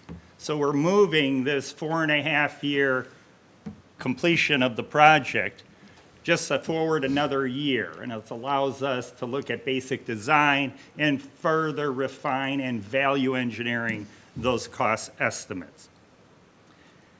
The other thing that Eric mentioned, and it came up when he asked me to help move this project forward, that I said I wanted to make sure I was inclusive of staff. And we've done that so far. We've created a functional space group. We have representatives from every department, at least 2, and we visited multiple sites. Some you'll see on this presentation.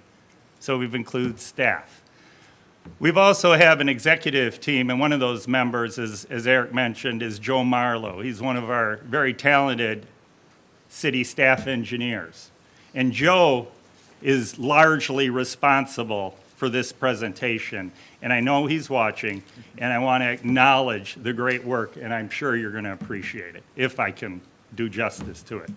So, allow me to begin. We want to share with you, give you enough overview to understand what we're going to be recommending at the end. And we'll provide you a timeline, how we got to where we are. We're going to share with you several examples of regional cost estimates. It's the reality of what people face in the construction world, particularly in this part of the country in Middle Tennessee. We want to share with you and highlight some of the inefficient space in our existing city hall.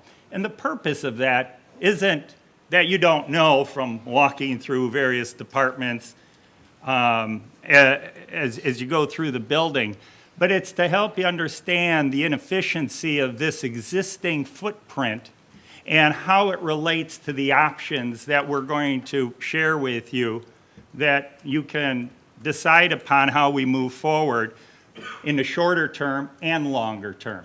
In other words, the options we're going to share with you come with some flexibility.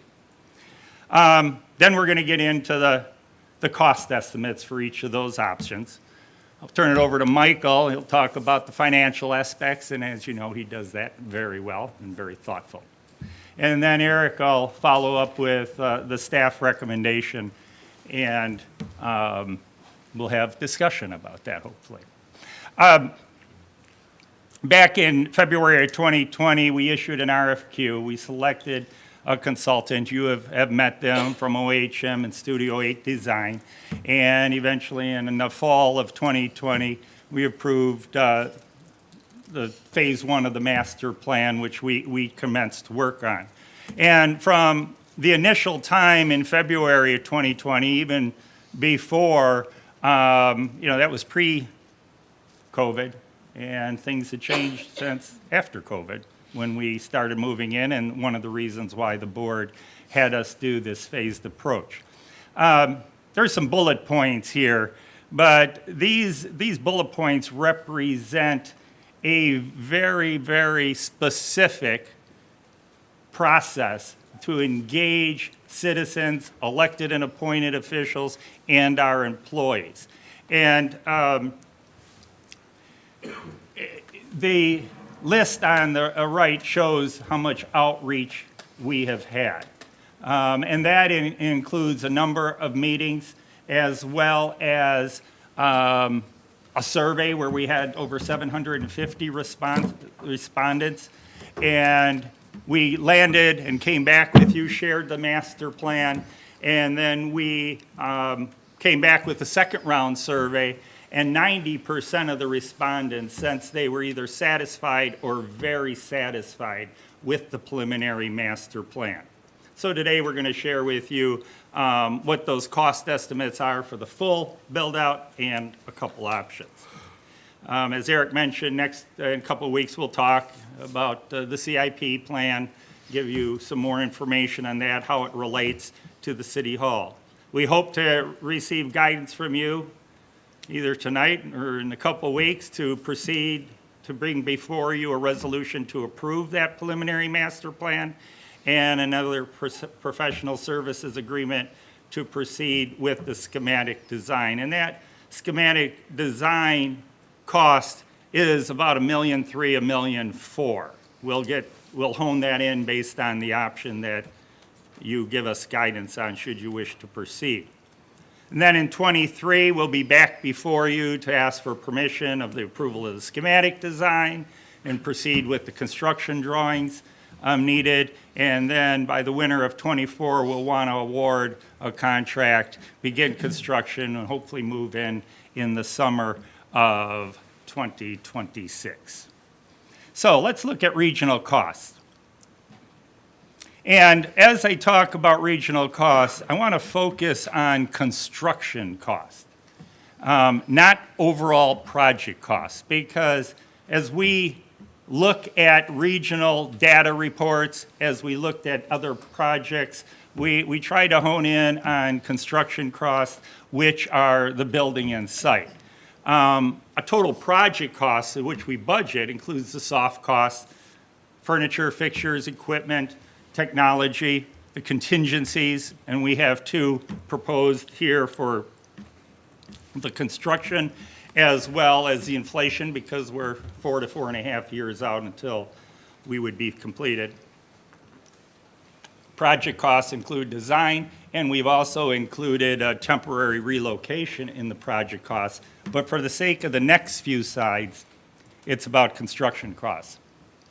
So back in the fall, the Urban Land Institute, hopefully many of you have heard of them, held an emerging trends forum in Nashville for the Nashville area. And one of the pieces of information was an assessment or analysis of office space in Cool Springs. In 2019, the construction cost was about $325 a square foot. In 2021, it's up about 30%. To about $425 a square foot. Based on where we are today and the work we've done so far on the preliminary master plan, we believe that we can do this at $419, and we haven't even started value engineering it yet, $419 a square foot. That's the construction cost. Is that white box or is that? That would be the construction cost of the building. As proposed. As proposed, yeah. So I'm going to come back to those 2 questions because I think it'll be a little bit clearer. So one of the national construction market firms that study costs throughout the country is Coming Insights. And we find that they really hone in on the building shell and building build-out of spaces. They're exclusive of land and design and some of those soft costs. And what we see here is that for government administrative buildings in the greater Nashville area, we're at 400, let me move my cursor here. At about the low end is about $463 a square foot, and the upper end is of that spectrum is about $560 a square foot. Oh, sorry. What the heck happened? My fault.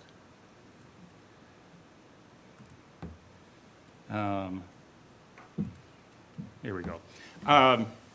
So I also want to point out here that on parking structures, since Coming Insight provides that, below grade multi-level parking structures on the low end is about 113, and as you can see on the upper end is about 137. We're proposing a 1 level. We anticipate that today to be about $99 a square foot for that, plus excavation costs. Another indicator is Dodge reports, and some of this you have to interpolate, take with a grain of salt. Dodge reports gathers information from a broader spectrum. A lot of communities, and some communities don't report the same way. Some include project costs, some include construction costs, and a varied amount. But regardless, for construction costs in office and bank buildings, since they don't look at government buildings specifically, from 2016 to 2020, in 2020, it's $543 a square foot. So what we want to share with you here is give you a flavor for the trending that's occurring in all the data we're providing you. So let's talk about 3 specific examples. The first being the public safety building in Brentwood. That was completed last year. It's 56,000 square feet at a cost of $29 million, and that equates to $518 a square foot.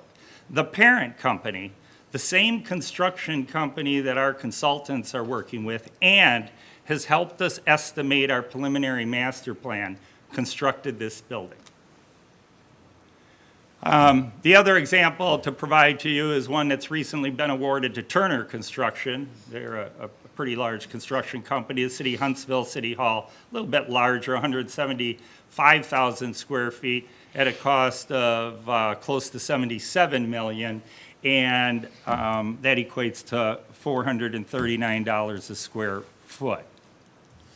And the last one is the City Hall and City Center Park in Fayetteville, Georgia. It was completed in 2021.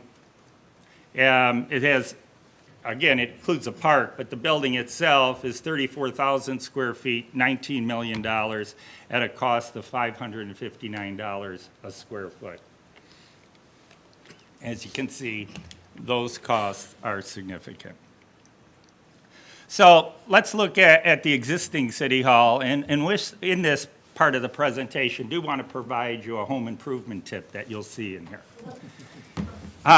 So to orient you properly, the public square is in the lower left-hand corner, Church Street on the right, 2nd Avenue parking garage on the top, and of course 3rd Avenue on the bottom. And we're right here. So the inefficiency in this building isn't scientific. It's from what staff did, primarily Joe and Brad Wilson and some other team members, just looking at this space. The footprint of this building is 80,000 square feet. And we found that essentially 3 square feet out of every 10 square feet is significantly underutilized. In fact, to the point that 1 square foot of every 6 square feet pertains to our wide hallways. And we have a few pictures of those, of course. The inefficient office space.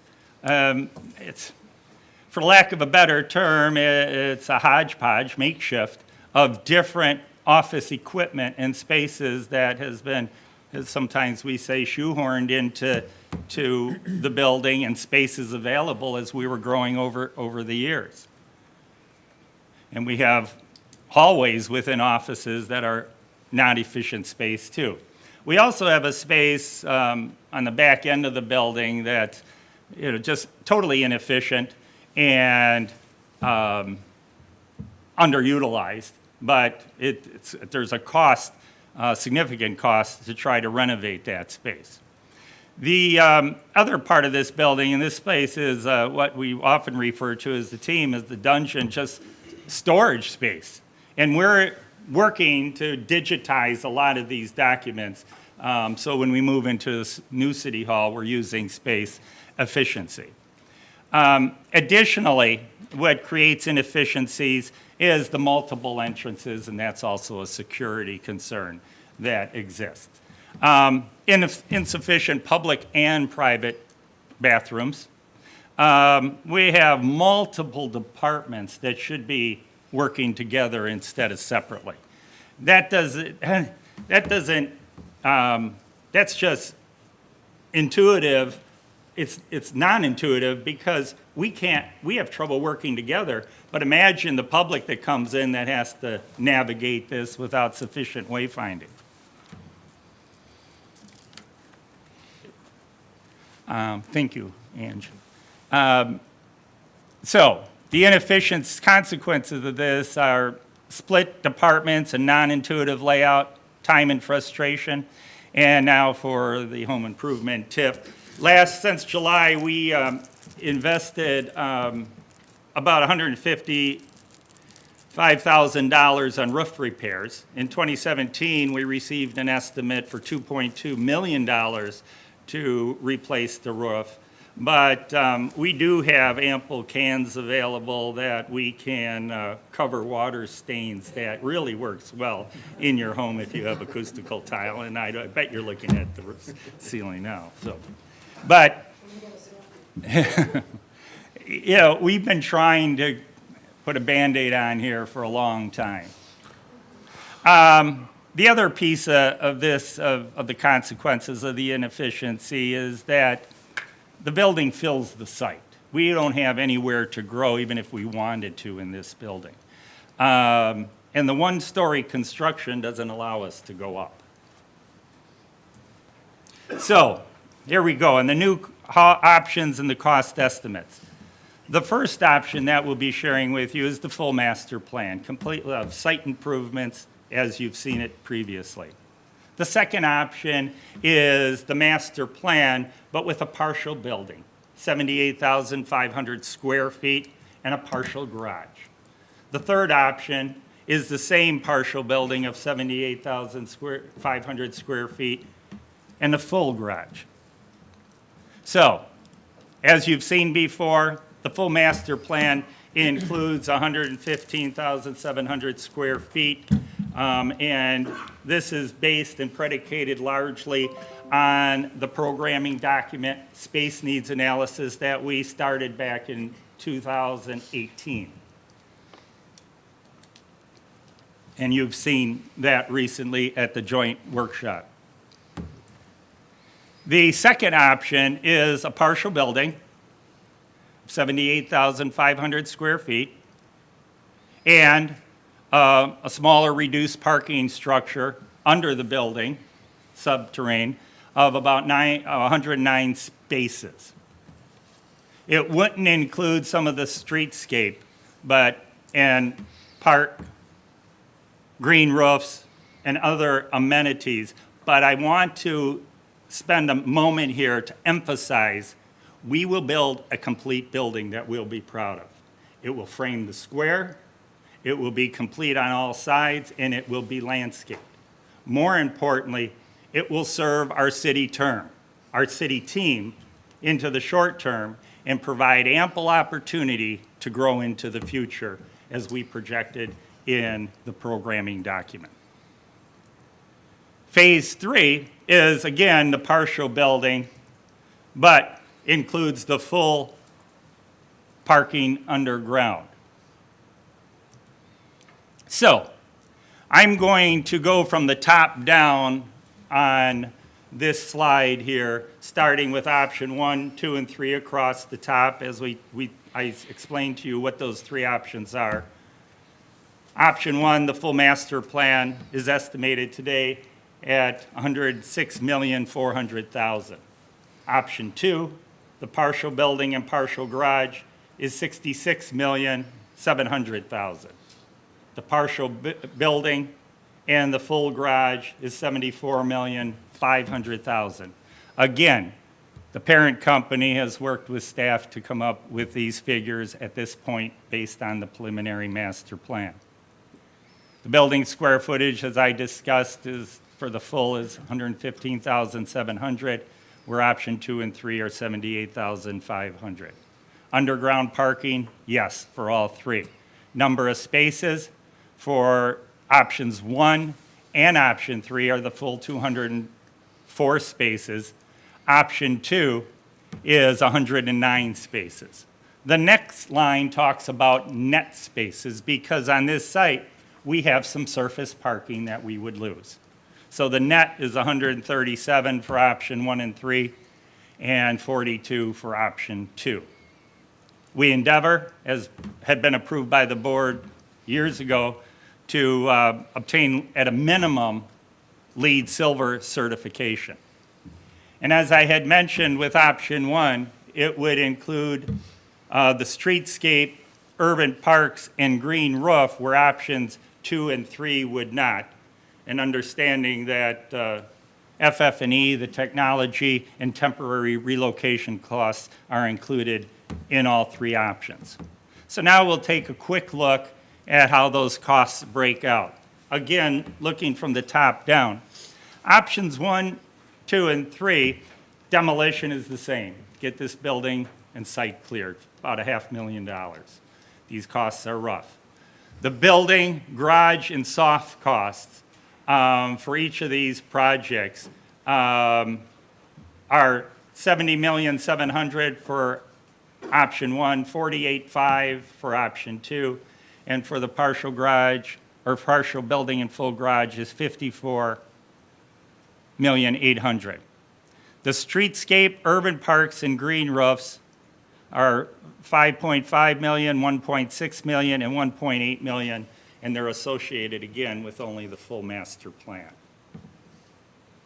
The construction and inflation contingencies that we have are based on the square footage and the project scope, of course.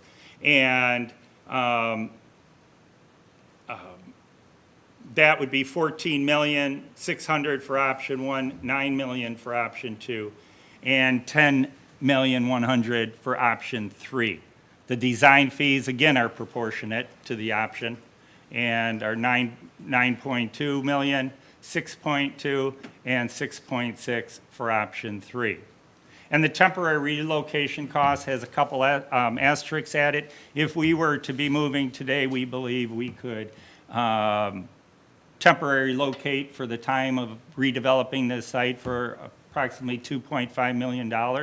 But since we're going to be out about 2 years or so, we don't know what type of space will be available at that time. So we'll have to adjust with that accordingly. So I hope I did Joe justice with my overview of what's been prepared, and I'll turn it over to Michael. Good evening, Mr. Mayor, members of the board. My name is Michael Walters Young, your Budget and Strategic Innovation Manager, and I am here to tell you or give you a snapshot of what you can afford. So if you remember in October, I presented, along with Mr. Stuckey, an update to the 10-year CIP, or Capital Improvement Program financial model.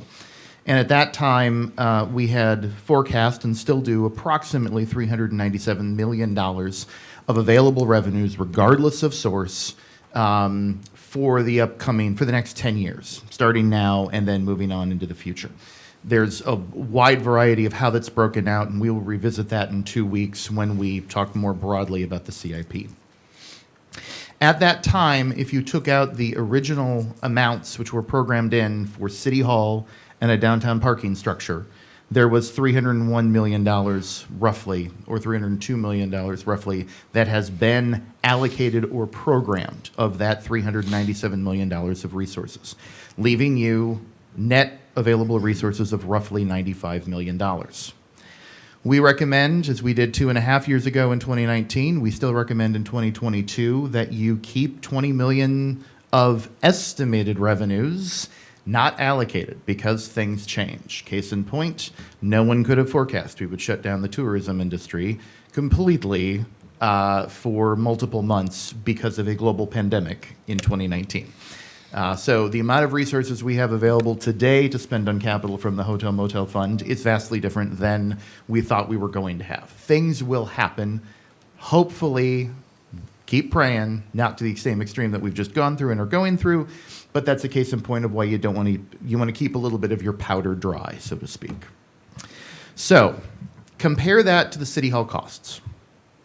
In the CIP for 5 years, we have projected a placeholder number, to be clear, of $24.5 million for City Hall and $8.1 million for a downtown parking facility. For the purpose of this presentation and comparisons and moving forward, those two projects are combined. So a total amount of $32.6 million of available resources is what we estimated for those projects to cost. You see below the numbers that Vernon has just gone through with you for options 1, 2, and 3.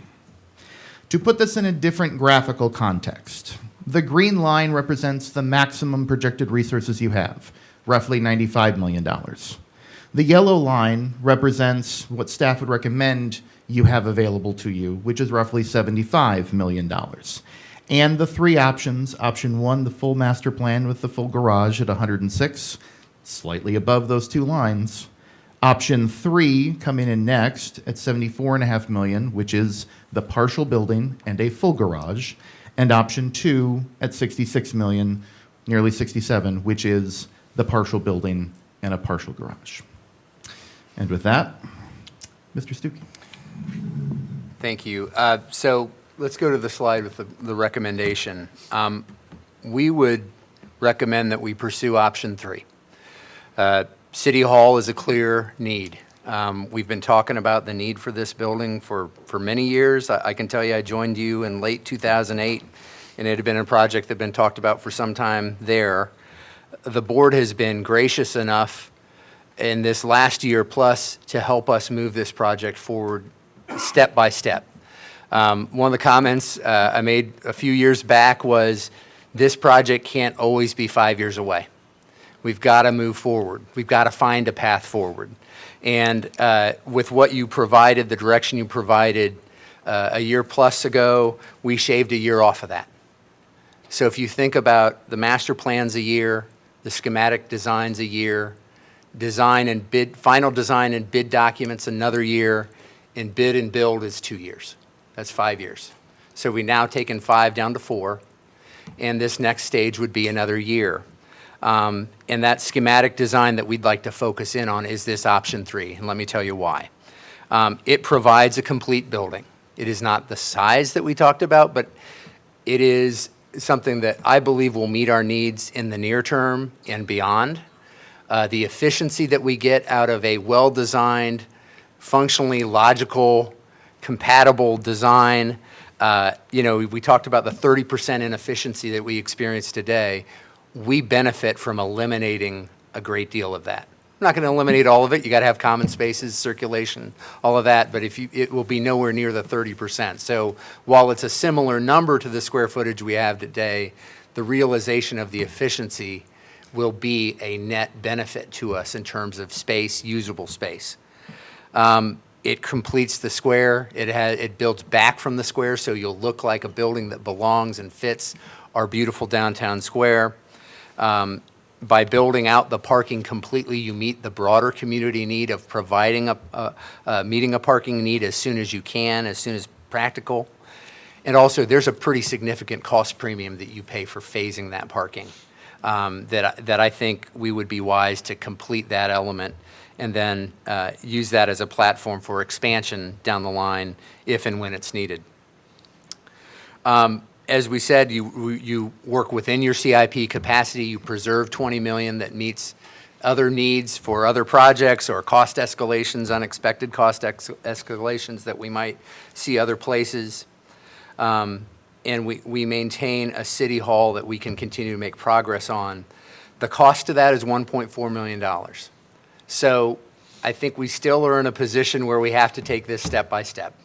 And I think the question that ultimately you're answering is, are you comfortable spending $1.4 million to do that next stage? To take another year off of that timeline, to see how it fits, learn more about what that costing looks like, explore value engineering, explore other things, flush the project out further so that you can make a more informed decision a year or so from now about whether you want to go to those next steps. Obviously, we're going to provide more context in 2 weeks when we look at the broader capital program. But I think I would frame it as that decision, are you ready to take another step? We want to meet your needs in terms of what else you need to make those decisions, but it's a need that we have. It's real. Just this last weekend, we had the ceiling fall in our IT department with the rain we had. Within the last year, the law department experienced the same thing. It's just when we have a tornado warning and we have to either in a drill or reality, we can't be in this building. We go over to the public square building next door to us because there's not a safe space in this building. So the reality is we've got to do something. I think what we've got is a plan and an approach that can meet our needs, meet them well. The other thing I'll throw out to you is there's an uncertainty around how work will evolve in the next generation. By maybe not building all of that out, we buy ourselves some time to understand that better. We may use space a little differently for our team, for our interaction with the community, and maybe we have better insights about what we need after we live in it for an extended period of time. So I think there's an argument to be made, even outside of the financial considerations, that might be smart anyway. So that's the recommendation that we land on. We'd like you to consider. We know we want to provide more context. We've provided you with a lot of information, but we didn't want to go on any longer without having some real numbers to at least put some context to what we've been thinking about in terms of the planning component of this project.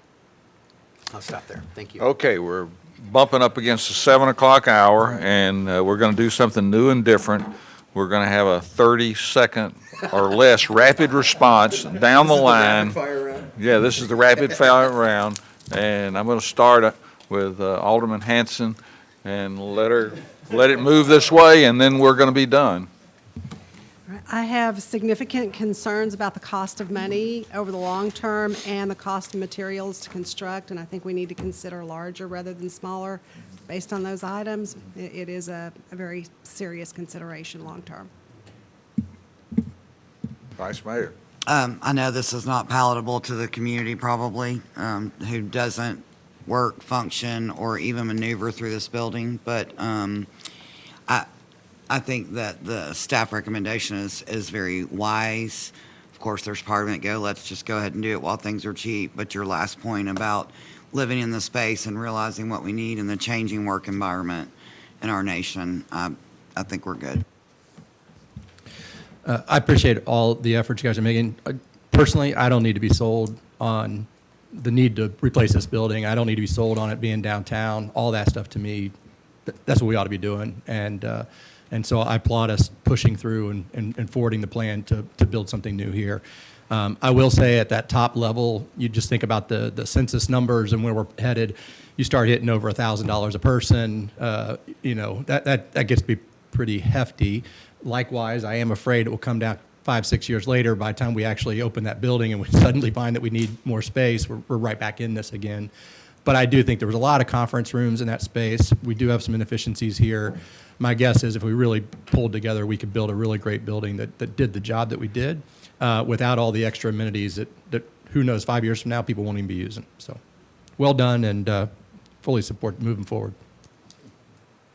No comment at this time. That's the shortest comment you've ever made, Ann. Way to go. Alderman Potts. Hats off to you guys for putting all this together. I think the presentation was great. I think it detailed out everything. I am concerned also about the cost associated with it down the road. I do agree with what you're saying as far as office space and what the next generation of workers may be looking like. So I'm excited to help to move this forward. Frankly, 30 seconds, and I know why we have to do it, but 30 seconds is enough time for us to make positive comments and say great job. And you did that. I mean, this is a great thing. I really think we need to have a special work session only on this. Yeah. We can't continue, I said this last time, we can't continue to tack this on, and then, because there's other very valid and valuable business that we're tending to. I think we need some real substantial time. Outside of the normal range, and I think we really need to. It's not all roses and fairy tales. We really need to have the opportunity to have those kinds of discussions together, because I want to know what everyone is thinking as well. Option one would be preference, but I understand those reasons. And Eric, you made some compelling reasons to do option 3. Option 2, to me, is totally out. I think I totally agree with Patrick. We need a specific time just for this. The extra built-out space, we might not end up using it. We might be able to lease it out. We might be able to have some income with it. We have to think about that. And the other thing is, I want to think outside the box. I work with clients all the time, and we have to think outside the box. And I'm just looking here, and I said streetscape, $5,500,000. Urban Park, $1,600,000, and a green roof, $1,800,000. Why not get those donated? Why not have naming rights? Why pay for that? We have people in our community. We have wealthy individuals, philanthropists. We have companies, corporations that we need to employ in this thing, and that's where we think outside the box with those, because we need some help. In the park, yeah. Alderman Barnhill. I was sitting there listening to the presentation. We covered the money aspect. That's the question I've asked. We've covered the functionality of the building, because I've said City Hall 10 years from now won't be what it was 10 years ago. And we've covered that. We've covered the cost on this thing, which I've asked and asked and asked on it. And I'm perfectly comfortable with option 3 with the full garage. I do think we need another meeting. I think it needs to be a separate meeting exclusive to this, because I think it's a little bit difficult to digest parking when you're saying it's 208, but you're only getting 137, or you're getting 42, or whatever you're getting, and it's $99 for this, and it's $137 for that. Let's have a separate meeting on this, but also in that separate meeting, you need to cover the other 200 million, let's see, you had 397 million minus 106 minus whatever that was right there. There's another $250 million in there that has that been assigned to a specific? Because we put 338 million into that budget several years ago. Okay. No. This is the Probably. status of the 30 approved projects. Okay. This takes that into account. And that, because that's all together with this right here. So but I think I tell you what, we're moving forward where I'm more comfortable. See you at 7:16. 7:16. Thank you all. Thank you all. Appreciate it.